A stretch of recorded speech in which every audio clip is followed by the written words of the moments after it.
Yeah. Awesome. Okay. Ready? Yep. Let's go. Let's laugh. We are imperfect after all. Okay. Hello and welcome to the Imperfect Us podcast. I'm Leanne Camilleri. And I'm Lisa Downs. As hosts of the Imperfect Us podcast, we share relatable stories that celebrate we are all perfectly imperfect humans leading perfectly imperfect lives. We discover practical and evidence-based strategies that draw on the science of well-being and positive psychology that help us to uncover the barriers that might hold us back from being our authentic selves and turn them into opportunities so that we can show up more consistently, doing what we really aspire to do and who we want to be. We acknowledge the Wadawurrung and the Kaurna people as traditional custodians of the beautiful lands on which this podcast is being recorded. We pay our respects to elders past, present and emerging and extend this respect to other First Nations people who are here with us today. So, let's get started. Hi everyone. Lisa's unable to join us in today's conversation, but stay tuned to the end where she joins me for the wrap-up. Gordon Spence is an experienced leadership development practitioner and coach, published author, educator, researcher, registered psychologist, and exercise scientist. Gordon is extremely pragmatic and very focused on helping clients understand key areas of development and enact plans that can produce tangible and sustainable results. He has made numerous contributions to knowledge in the fields of leadership and coaching and has authored over 30 peer-reviewed journal articles and book chapters. As an extension of his interest in executive health and workplace well-being, Gordon has recently published 2 books on sustainable active living and positive aging. These integrate insights from coaching psychology and exercise science. And on that note, we are really looking forward to learning more from Dr. Gordon Spence today. So let's dive on in. Gordon, thank you so much for joining us today. Oh, pleasure. Absolute pleasure. Well, look, Gordon, had such a rich and varied career from psychology to coaching to exercise science and academia. What drew you to your current focus on human potential and healthy aging? Look, I guess I've always had an interest in human potential. I think even from a very early age, both my parents worked in careers that were very human-centered. And I think I've just had that as part of me for a very long time. In terms of my progression towards being interested in healthy aging, positive aging, successful aging, choose the label you like, is as a consequence of becoming a psychologist and then getting interested in and working in coaching psychology, both as a practitioner and an academic. But was most recently brought on by a decision I made in 2018, I think it was, to scratch an itch, an intellectual itch that had been there for a long time. And that was to do a human movement degree. So 25 years ago, when I was choosing to do my psychology degree, it was a bit of a coin toss whether I'd do psychology or exercise science. And I went down the psychology route, which I don't regret at all. But there was this latent interest that was there that I really wanted to pursue. And a few things happened around 2018 that just brought that on very strongly for me. One of those things was a return to running at the age of 48. And as I engaged in that process, I got really curious about what was happening to my body physically. And that was sort of the catalyst for then doing that degree. For me, of returning to running, not only was I engaging again in something that I loved, but as I started to build my fitness and start to take on events, I started to notice what was happening to me physically, but also the psychological side of that process as well. And since finishing the exercise science degree, and even before that, I guess I made a commitment to myself and thought a great contribution that I could be making in the back half of my career would be to work at the intersection of coaching psychology and exercise science, which is where the interest in healthy/positive aging has come from. And that's dominating a lot of the work that I'm doing at the moment. Yeah, thank you. And I guess that sort of leads us to my next question around, we often hear that term lifespan, but you champion a different lens of health span. It's different.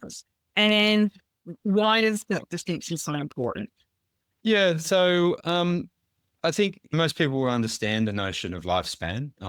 It's fairly simply put, it's just the number of years that a person lives, and what we've seen over the course of, well, the course of the last couple of thousand years, of course, is an increase in the number of years that people live. So expected life expectancy has increased significantly, particularly in the last 100 years. So these days in Australia, male and females can expect to live well beyond the age of 80. And there's a variety of reasons for that. And that's great. But that doesn't necessarily say the quantity of someone's life, doesn't necessarily say much about the quantity of a person's life. And so when we start thinking of quality of life, then health span becomes a relevant concept. And so with health span, we're really talking about the number of years that people live in relative good health, free from chronic disease and significant disability. And I think a lot of the research now is really swinging around and focusing in on this issue of quality of life and what can be done to try and expand a health span. And there's many things that can be done. And some global context here is that we are currently living, and a lot of people don't know this, we're currently living in the decade of healthy aging. And so the WHO and the World Health Organization, and the UN, about 10 years ago declared that 2021 to 2030 would be the decade of healthy aging. And so we're halfway through that. And there's a number of different global strategies that are being implemented to try and improve the quality of life around the world. And that's got a lot to do with expanding health spans. Is there any data that tells us how well we're doing with those environments? It's a little slow to come on, but we do know that there's a significant difference in terms of the gap between lifespan and health span. And we see this reported all the time in the literature and in the media. The current kind of pandemic of chronic disease that affects many people around the world. We know that that's having a significant impact on not only individual lives, but whole societies and countries in all sorts of different ways. The social costs, the economic costs are quite significant. So we've got a big gap to close. And this, I think, is one of the reasons why the decade of healthy aging is in place and why health agencies are putting a lot of time and effort into trying to close that gap. And it's going to take a while before we can see if it's actually going to move the needle or not. Well, I'm very interested in that because I can see that there's a lot of opportunity there. Yeah, well, the team of researchers, over a decade ago, published a paper, and in it they declared that there is currently, well, there was then, and I think still is now, a pandemic of physical inactivity. When you have a look at the health data related to physical activity, or particularly physical inactivity, there is a sorry tale to tell. And I think the evidence is there for that, and there's quite a lot of it. One of the authors and one of the researchers who I've been paying a lot of attention to over the course of the last 5 years is Daniel Lieberman. Daniel Lieberman is a evolutionary biologist, and he's had a lot to say about the paradox of exercise and why people know that physical activity is good for them, yet most people, and certainly in Australia, recent government estimates have suggested that at least 1 in 2 working age adults don't engage in enough physical activity to maintain adequate good health. Right. So there's this paradox in there, and a number of reasons for that, which we could spend half an hour talking about. But you're right.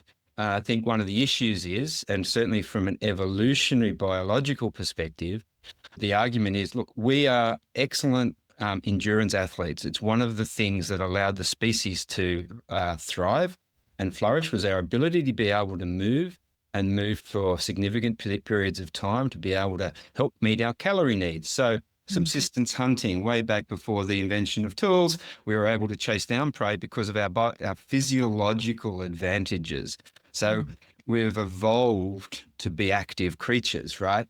And so we've got this well-evolved tendency to move. But in order to be able to survive and thrive, we also had to get very good at resting, because we're having to operate within tight energy limits, right? very good at moving, very good at resting. Now, if we fast forward several thousand, 100,000 years, now we're living in environments that are high convenience. So we don't even need to leave our lounge rooms to be able to shop, to be able to get our groceries in. The reasons to engage in incidental exercise have very much sort of eroded and disappeared. And so what's happening is that's happening. We're not moving as much, yet our bodies need that in order to be able to function well. And so this is what evolutionary biologists referred to as mismatch.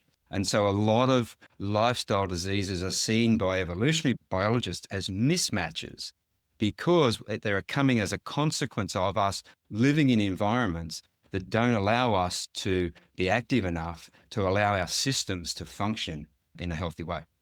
When our bodies,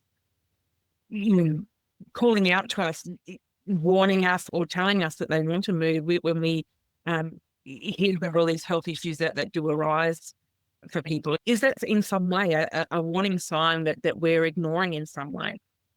Yeah, I think that's right. And I think that's because if you think about the way in which a lot of our societies kind of geared, particularly when it comes to marketing of services and products and things of that sort, convenience is seen as this sort of this prized thing. We all have limited time, so we want to be able to do things efficiently and as effectively as possible. And so I think that crowds out some of the signals that we might otherwise be getting, that we might want to tune into and pay attention to. And so I think we start to forget. It gets crowded out again by the busyness of our existence and our keenness to want to try to function well within that. And so we stop paying attention to those signals, and we stop devaluing the importance and the value of keeping ourselves active, keeping ourselves moving. When we think about aging well, what are some of the biggest misconceptions that people want to prevent that? I think one of the big issues in this whole space and this conversation that we're having now is really about the attitudes that we have about aging, right? Particularly ageist attitudes, which can exist at a societal level, but can also be internalized and become forms of self-directed ageism, which are the beliefs that I have about aging, and that I then use to guide and direct my behavior. And so some of the work of epidemiologists like Becca Levy have shown that when people have positive beliefs around aging and embody positive age stereotypes, that when compared to people who have negative age stereotypes, there can be up to a difference of 7.5 years in terms of how long people live based on what they have. Now, if you think about it, that makes sense. So if I think about myself, and I'm 58 years old, and if my attitude towards aging is I am 58, and that means that I'm slower, my memory's poorer, this and that, all the things that I lock in and associate with aging, if I start to see those things and accept them as fact, then they will guide my behavior. And so it'll lead me to do things or not do things based on the age that the chronological age, yes, and not necessarily push against that. And so if you think about that, that makes sense, that one's ability to live a longer life with a greater level of health span is going to be tied up with the sort of attitudes one has towards aging. And if it's positive, then it's likely to be more empowering, more enabling, and I'm likely to do more and try more and engage with life more than I would be otherwise. And so I think one of the things around is the perceptions people have about aging, the extent to which they're positive, will generally be a helpful thing. I think one of the things that we need to also recognize is those attitudes that I hold about myself, right? Also form part of the way I show up in the world, and also form part of the way others show up in the world. And I think we live, particularly in Western societies, but certainly in Australia, we live in environments that are ageist. Do you know what I mean? So that you think about the sort of jokes that people tell, and you silly old bugger, that kind of expression has embedded in it, and some people might go, oh, that's a nonsense. But really, if you think about it, embedded in those sort of statements are attitudes and beliefs about aging. When you age, you become silly, you become a bit ridiculous. You're not as mentally, you don't have as much mental acuity, your memory's worse, you're grumpier, whatever it might be. The language we use and the way we talk to each other becomes a reflection of how we think about aging. Now, aging is an idea that most people don't want to think about. Yes. It brings our mortality into sharp relief.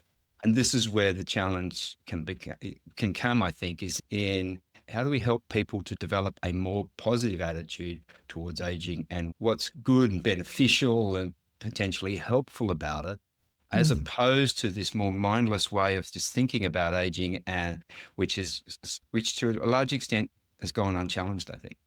Yeah, interesting. And I think, it has changed in some ways. I mean, if you look at, I'm just going to pick an age group here, maybe a 70-year-old, right? And a 70-year-old today, many of them are quite fit. And you look at them and you think, wow, I wouldn't even believe that you're 70. Whereas others are that picture of perhaps when I was a child, you looked at an age group as, well, that's elderly. And so if we go with what we believe, we become. Sure. Yeah. 100%. Where our mind goes, we follow, I think is what you're saying. And I agree with that. And I think it's my view that I think we still live in largely ageist society, largely an ageist society. But I think there is some challenge there. I'm noticing, I sort of pay attention to a number of different sort of literatures, I guess, and some of the things that you see online. I'm noticing that there is a tendency of 40-somethings, 50-somethings, 60-somethings to be engaging in interesting activities and interesting approaches to managing a health that may represent a slight change at a societal level, so that people are now starting to see the sort of the second half of life, as it were, in slightly more positive terms, that is more laden with potential than perhaps before. Maybe that's got to do with just a generational change and the boomers becoming of a certain age and wanting to empower them, want to feel that sense of empowerment and enablement and sort of trying to milk the most out of life. And so you see lots of different programs, particularly physical activity programs, that are about, I'm 50, I'm 60, and look what I'm able to do with a fairly simple program of body weight exercise and other things that are relatively easy to integrate into a busy life. So I think there are signals that things are changing, but it's really important that we continue, I think, to look at this and recognize the important influence that the social environment has on how we think about aging, and then by extension, what we do about how we live our life, and to try and maximize and enjoy the fullest life we can. I'm curious, is there kind of a wakeful element here as we get older? If we've got that, active lifestyle, and all of a sudden those health conditions are starting, you've had a wake-up call for to put people into action around taking care of their health. And if so, is that impacting how we might view aging?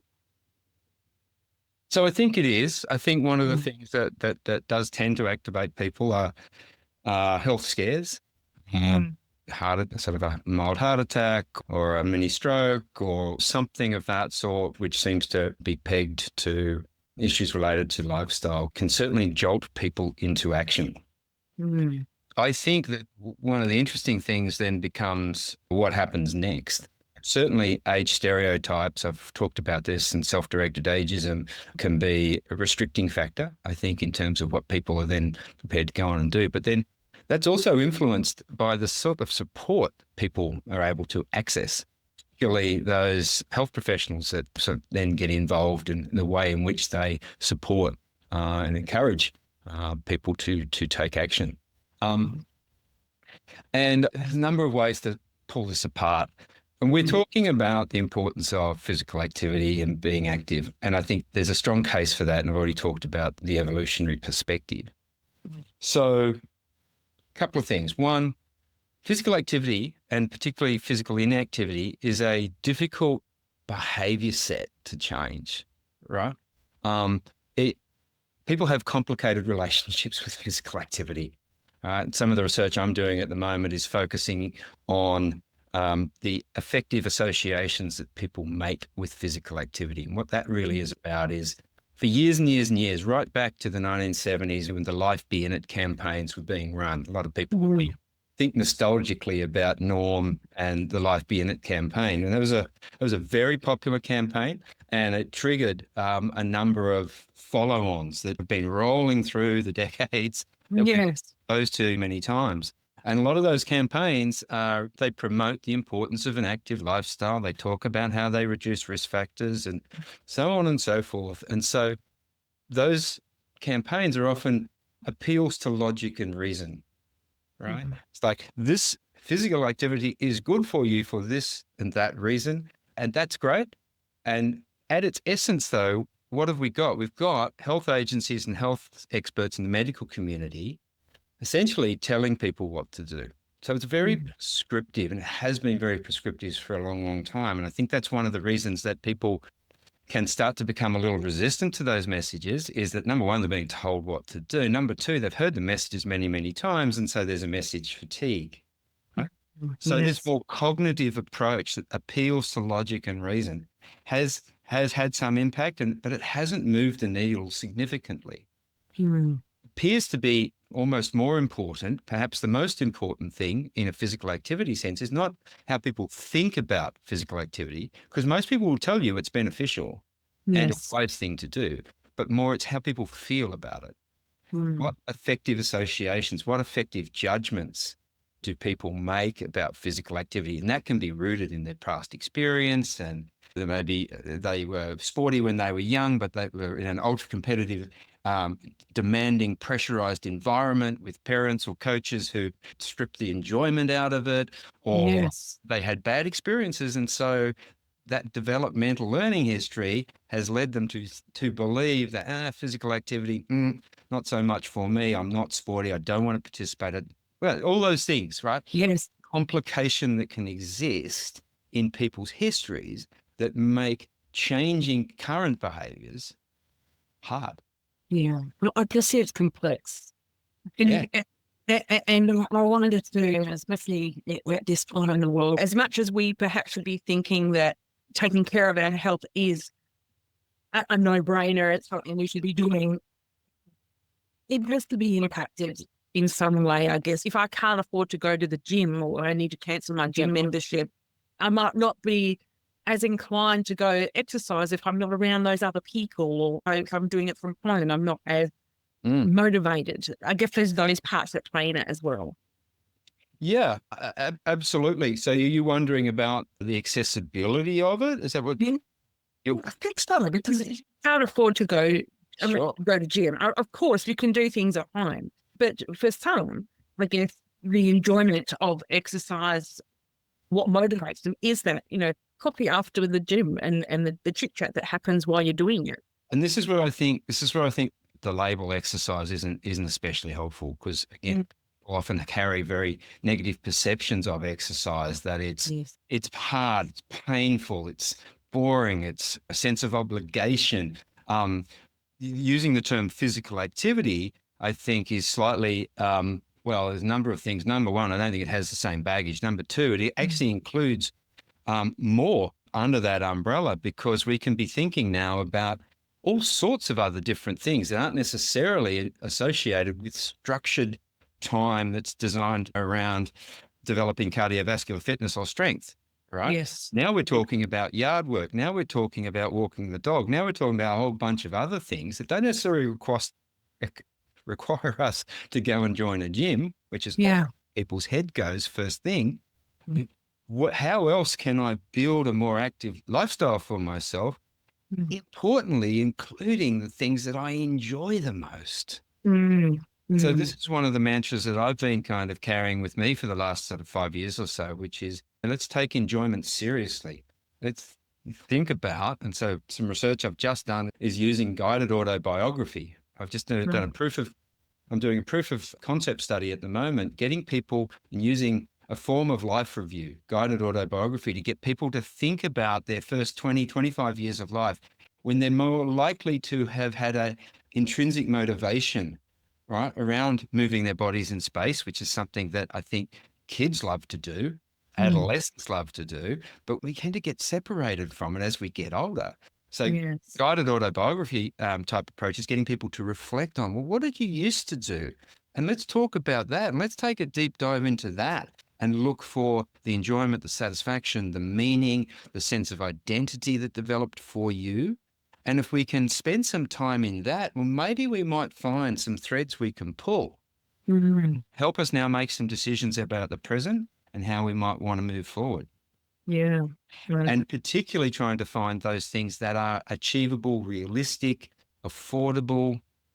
And really a lot of stuff doesn't cost any money at all. Actually, I have your book with all of the healthy actions that you can do. And there was one with extreme ironing. What is it? So that's in the, so I did, the first book was Get Moving, Keep Moving. And that had a model of change in it that actually I've just, is going to be published in the next couple of weeks in the International Coaching Psychology Review. But as a follow-on to that book, my 15-year-old son, and I didn't want to write the second book on my own, so I asked him if he would want to participate, and he was very keen. So we spent a lovely 6 months researching 26 different ways that people like to engage physical activity in a chosen physical pursuit. And so essentially it's 26 passion stories about what people love to do, why they love to do it, what's meaningful about it. And yeah, we had a broad range of things in there. So we didn't go for the high participation sports like golf and tennis and the football codes. We went for that next tier down. So we had fencing, we had judo, we had cross country running, we had, what else did we have?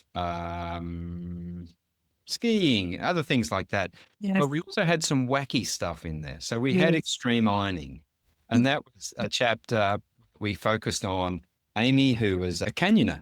And every now and again, she likes to engage in a bit of extreme ironing. And this is a bit of a cult thing around the world where people take an iron and an ironing board and they go and iron in extreme places. And so people have ironed underwater and they've ironed jumping out of planes and parachuting, and they've done all sorts of things. And she tends to do it after abseiling or climbing a rock face or doing something like that. And the whole idea behind that book is, where's the enjoyment and the satisfaction exist for people in these different things? Let's take enjoyment seriously. We do naturally like to move. We get disconnected from it.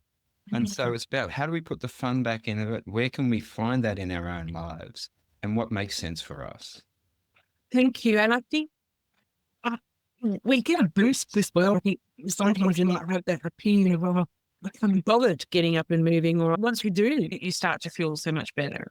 Oh, 100%. And so one of the things, just to come to one of the points that you were making before we skirted on the edge of this. Yeah. But what's interesting, I did a talk at a conference last year where I talked about physical activity as being a form of social glue.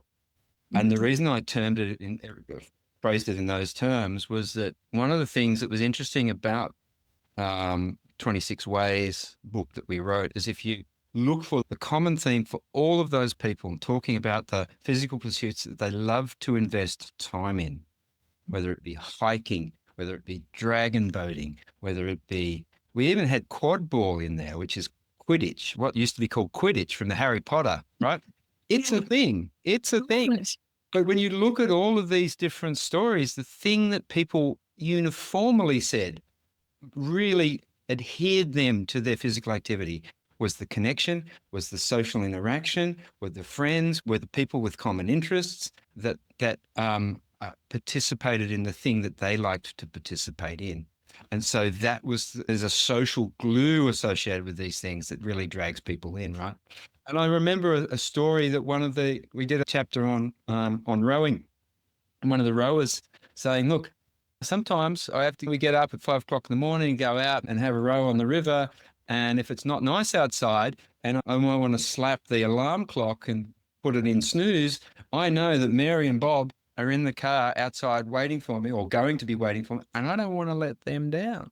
Yes. Right. And so these things, particularly, it doesn't have to be a team sport. We can be doing it with others as an individual thing like running or hiking or whatever it might be. The social component can create a scaffold, supports, the change effort and helps it to be more sustaining. Yeah. Well, I can speak from that experience. I do exercise physiology and in a group, and my Saturdays I never miss because I have a group of people that I enjoy being around. I enjoy the conversation after we stop and have a cup of coffee, talk about life, and it's the key. If someone has explained that when you're okay, and you can't not too much about each other's lives, but you know a bit about each other, and it's accountable. You don't want to let someone down. Yeah, exactly. There's another point I'd want to make here. We're talking a lot about physical activity, but there's also been some really interesting stuff done, and a really interesting paper written by Riley Dianogi. I think I've got her name wrong. And she talked about active living.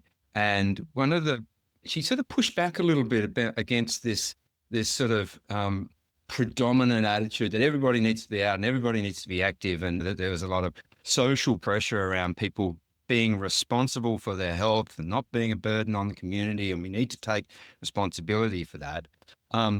She's pushing back on that a little bit and also wanting to shine a light on not just active forms of leisure, but also the importance of more passive forms of leisure for enhancing health span. And what do we mean by that? We mean things like playing cards, being involved in other forms of activity, continuous learning, and other things that don't involve huffy-puffy and getting out and perspiring, but actually engage us in other ways that they are really important as well. And I can certainly think of a couple of people that I know who have been in my life and who still are in my life, older adults, for whom their passive leisure activities are a hugely important part of them keeping an extended health span. What it contributes to them from a cognitive perspective, from a social perspective, from an emotional perspective. So it's not just about, we need to get the runners on and get it. It's also about a balance. It's a balance of activities, I think, that that feed into this idea of an extended health span. That's really good. A couple of times I heard you speak now, Gordon, and you've talked about someone that you studied with, and Audrey. Audrey, I love that story. Yeah. Do you want to share a little bit about that? Oh, look, she's wonderful. So as I say, when I say I can think of a couple of people, Audrey is certainly one of them. And so I did my master's and PhD at Sydney Uni in the early 2000s. And when I was doing the master's in coaching psychology, one of my classmates was Audrey. And Audrey at that stage was 73. And she was just a delight to have in class, so curious and engaged with what was going on. An absolute hoot, but just a real sort of go-getter and a very engaging person. And I dropped out of contact with Audrey after we finished the degree, until at one stage I did a talk on, I think, the first book for one of the local associations that she was a member of. And it was COVID times, and we're there in the Zoom room, and I see the gallery, and all of a sudden Audrey pops up in the middle of the gallery. And it was like, wow, I hadn't seen her for about 10 years. Anyway, long story short, we reconnected and have been in touch fairly regularly ever since. Audrey lives in Canberra. And one of the lovely things about Audrey is that when she tells you how old she is, she gives you her age in half years. So if you ask Audrey how old she is, she'll tell you that she's 96 and a half, which I think is a very youthful way of describing your age to people, right? But the other things about Audrey that are interesting is she knows that for her to be able to continue to live independently, and she does live independently. My son and I visited her 6 months ago, and she was still living in her house with stairs, and she gets down those stairs with confidence. So she goes to the gym and she does her activity program. She knows it's really important. She's very committed to it. What she's also committed to is long learning. So if you got her to do a VIA, love of learning probably is going to top the list, right? And Yes. even as recently as a few months ago, she was doing a course, a night course, like a continuing education course, on the influence of the Middle Ages on contemporary thinking. Mm. Audrey's 96 and a half, right? And so she maintains this curious attitude, this curiosity about the world, and really leans into these things that she does in a way that is very inspiring. And it's inspiring because of what you see her being able to do in terms of getting the most out of life. Yeah. She's very realist. She knows she's not here forever, Yeah. but she's certainly committed to getting the most out of the time that she does have. And that's exactly what she's doing.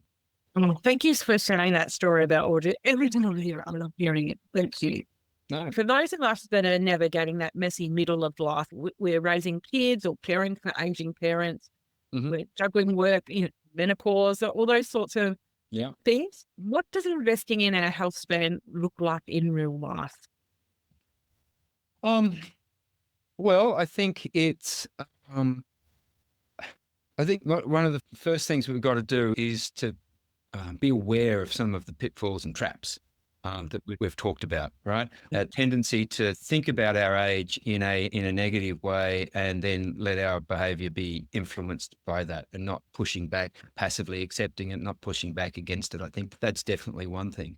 I think that it also means, I really think it means, to the extent that you can, leaning into the things that you value, that constitute the things that are your developing interests, past interests, and trying to find ways to create a balance of activities that allow you to get as close to yourself as you can, so that you can be energized by whatever choices you're making. And so that could be a mixture of physical, but also non-physical things. And we just had that conversation. Yes. But also just being realistic about that and doing what you can. So I know life gets really difficult when you're raising kids and you're 35 or 40 and it doesn't seem like there's a lot of time. And it can be difficult too. We're part of the sandwich generation, right? Where, people of our age are also needing to care for our parents and older adults. And that puts all sorts of constraints on our ability to be able to do things. But I think as much as we can, we just need to try and be creative and look for the opportunity to weave in even small little moments where we can be making choices that accord with our developing interests and values, such that we can try to create, that we don't lose connection with ourselves. Yeah. The other thing that I would say too is that sometimes I remember running a group. I ran a community group up here about 2 years ago. And it was a program that was called Ready to Move. And it was for people who weren't physically active, who were on the edge, thinking about it, contemplating it, right? And one of the things interesting about running that group were a couple of people in it who, as we progressed through the program and then beyond it, reflected on how they'd almost sort of given up, that they'd got to a stage where they were 63, 65, whatever it was, and kind of thought, I'm not sure that there's much that I can do now, I almost am beyond it. And actually what a lot of the research data is showing, particularly in the exercise and physical health space, is showing that it's never too late, right? That if we engage in forms of physical activity that are appropriate for us, right, given current status, that if we positively challenge our bodies will respond. And so there's anti-fragility studies being done with people in their 80s and 90s. And what they find is when these people start to engage in appropriate levels of physical activity, guess what? They find that they start to get increases in strength. They can start to feel fitter. They can start to do more. It's easier to do activities of daily living, which is really important if we want to live autonomously and independently and feel like we have some control over what's happening in life. Yes. Not being able to squat, for instance, not being able to get yourself on and off the toilet. These are the things that put people into situations where they need to live in assisted living conditions. Yes. So the whole notion of, am I too old to get started now, I think is something that we really need to challenge quite substantially. let go of it, you think? Yeah. Yeah. So, Gordon, what excites you most about the future of positive psychology and its role in shaping how we age and thrive? Well, look, I think all of the things we've talked about are not the exclusive preserve of positive psychology. So I tend to reframe that question in my head. And what excites me about the future of psychology in respect of this. And that's why, I think there's other branches of literature that are really important here. So the stuff that's happening in psychology of aging, particularly, is critically important. Yes. So I see it more broadly than just positive psychology, but the bit of that I would badge under the umbrella of positive psychology is really about what I said before, taking enjoyment seriously and noting that from a physical activity standpoint, and we know that this has implications for health span, but from a physical activity standpoint, that we really zero in on enjoyment, satisfaction, meaning associated with body movement, which is something that's been happening now for 10 years, but I think it really needs to accelerate so that we really start to preference that. It's often referred to, oh, do something you enjoy. This is often what people say, but actually there's a big conversation and a big reflective space in and around that simple recommendation that I think needs to be explored more. That's what I'm committed to doing. And that's what the proof of concept study that I talked to you about before, that's what it was really all about, was getting people in a room, getting us thinking about physical activity, but also thinking about the personal significance, the way in which it undergirds a sense of identity, all these things. It's a substantial area to play in there. And that's the thing that's kind of most motivating me at the moment. You only need to look at Japanese culture and the way in which age is celebrated in Japan. Is there some point in the future where we can start to approach that more rather than the way that we do now? So I think that would be a real important starting point, because there's been some really interesting work done on the cognitive tenacity of self-directed ageism. And that what happens as we age is our fluid intelligence tends to drop, and it makes it harder for us to change our schemas, to change the beliefs we had. And guess what? As we age, we get triggered more and we pay attention more to environmental cues. And so if the environment is screaming to me that as a 70-year-old, a 75-year-old person, that I'm just a bit kind of narky and crotchety and I've got a bad memory and I'm weak and I'm this and I'm that. If there are subtle cues in the environment that project that, and that's what I'm likely to attend to. Yes. Yeah. Right. So it becomes a trap that's really hard to sort of escape from. Right. And so when it comes to breaking down self-directed ageism, the recommendations in the literature are that what we do is try to get away from situations where people want to be younger, but actually helping them to focus on aspects of the self that make them feel younger. Yes. Right. So that sense of youthfulness and empowerment comes from within. Right. It's not something that's lost. It's still there and still can be sort of activated. And then the other piece, as I've already talked about, which is about promoting a positive view of age and ageism by emphasizing wisdom and contribution and all the things that older adults can do and contribute. So there's two things in there. So it's that issue of attitudes and self-belief, really important to this whole question. Yeah, thank you. Is there a TED talk or podcast that you might recommend if people wanted to explore a bit more about living longer and better? Yeah, one of the books that I dip into frequently is a book by Daniel Lieberman. I mentioned Daniel Lieberman earlier. Yes. And there's a book that he wrote called Exercised. And the byline is The Science of Physical Activity, Rest and Health. I think that's a really interesting read. And so it goes into some of the evolutionary biological understanding of this, and also talks about how that makes sense in current modern day context. And it's just a fascinating read. So I think if people are after something really substantial to wrap their mind around, that would be that. Thank you so much. And of course, well, I've got a book in front of me, which is your book, Get Moving, Keep Moving. So that link will be sharing as well. So thank you so much. Finally, Gordon, as we come to the end of our discussion, if people want to connect with you, find out more about your work, how can they do that? What's the best one? Okay, so probably the best and the easiest way is I've got a website, which is www.mindtrek.com.au. Right, so all one word, mindtrek.com.au.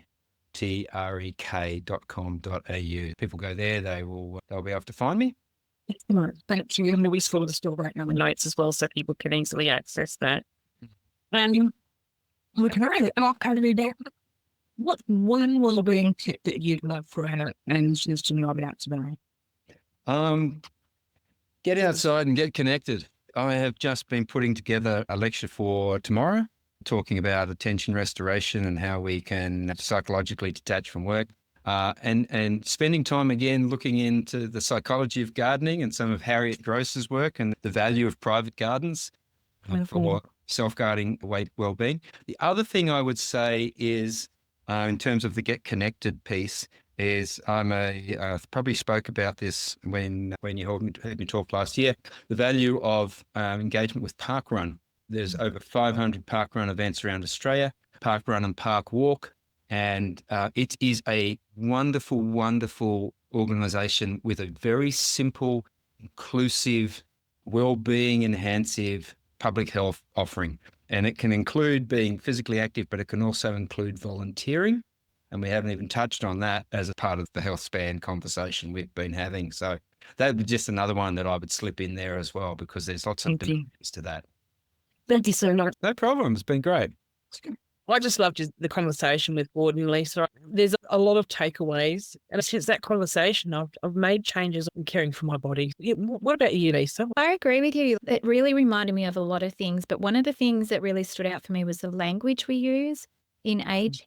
His whole idea of passive leisure was something that resonated with me as well. I think the important message here is being active. So maybe it's doing things like gardening or learning, such as his friend who's still doing study and things like that, still using her mind. It doesn't have to be big or taxing on our body. It's just being active. Maybe it's playing cards. Yes. And it's that was one of the things they wrote down too, is to keep ourselves active and moving. If we're not moving and we're not active, that's when the health of our bodies actually declines. And it's so important. Yes. If we want to lead really healthy lives in the second part of our life, then we need to do that and be mindful of it. And what does that look like for all of us? We'll all be different, and we'll all do things that are going to be of benefit to us. It also needs to be joyful, not hard and, like you said, taxing. We don't need that. It's about what's going to bring us joy and keep us moving. Yeah. I think that self-directed ageism that he spoke about, I think we can unconsciously adopt some of those limiting beliefs about getting older, and we might think that it's too late to start something new. We might believe that it's too late to go and exercise or do those things. But thinking about what makes us feel youthful, as we mentioned, what opportunities can we lean into? I think something that I will take away is the importance of just adopting small, realistic changes. And it's just finding ways to introduce or maintain activity in our life. And another big thing that I think that comes from that is that importance of connection and using connection as a means for a health span mindset. Totally, because it connects you with other people. So you're building relationships, but also it builds a lot of joy in your life as well, because as you're better at performance, any performance, everything, whatever it might be. But it means that you connect with other people, then you're curious. So you're using your mind. And if you're moving, like, remember when you used to walk with some people in your area and you had a beautiful community? That is such a simple thing to do, but it's so much more rewarding and benefit to your health in doing that. And I think that's a really wise thing, which is why many women have women's circles or I know in where I live, there's a wonderful group of men who have their own sort of activities where it's only the men. Every Saturday along the beach, and they walk and they talk and they just stop when they want to, or they continue and then they have coffee. And that's a wonderful community thing that helps you to be active, keeps your mind moving, keeps your body moving. As we wrap this up, having that awareness of caring for our health span will ultimately positively impact our lifespan. Totally. Okay. Such a good conversation. Have a great day. And thank you for listening to the Imperfect Us podcast. As always, we are extremely grateful to our executive producer, Brenton Ainsworth, for helping us to put this episode together. If you've enjoyed this podcast, please share it with someone you care about, and we would be grateful if you could rate this podcast on iTunes. To continue the conversation and see what we're up to, you can connect with us on LinkedIn. Just search for Imperfect Us. Bye for now.